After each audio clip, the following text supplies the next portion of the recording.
काय नाही, मी आता रस्त्यावरती आहे.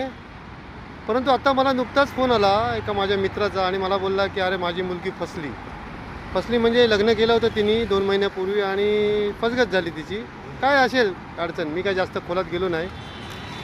परंतु सांगायचा मुद्दा म्हणजे ते पूर्वीच्या काळी आपले वडीलधारे म्हणायचे जातीमध्ये माती खावी, किंवा काका मामा आत्या मावशी आजी आजोबा त्यांच्या परिचयाच्या ओळखीतून लग्न करावे असं का म्हणायचे. तर असं आठवलं, लगेच आठवलं की मी लगेच व्हिडिओ बनवतो. कारण काय ते मेमरीमध्ये जास्त साठवून ठेवत नाही, बिंदास पाठवून टाकतो जे काय असेल ते. तर त्या काळी कसं असायचं की वाडवडिलांच्या यांनी जे ओळखीतून आलेलं कुटुंब असेल ना, तर ते घाबरायची लोक त्यावेळेला.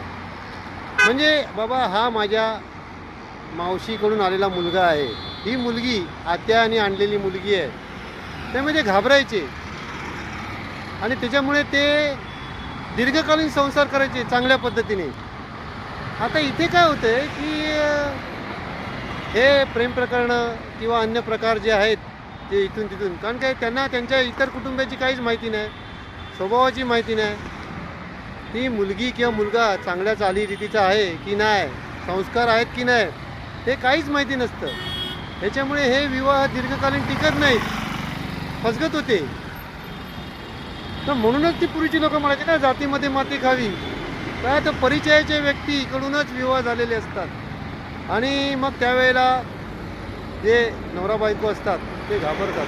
मी पुन्हा एकदा बोलतो, काय घाबरतात तर एक वचक असतो वडीलधाऱ्या माणसांचा, काका आहेत बाबा, आता माझ्या बायकोला मी माझ्या घरावरून कसं काढू.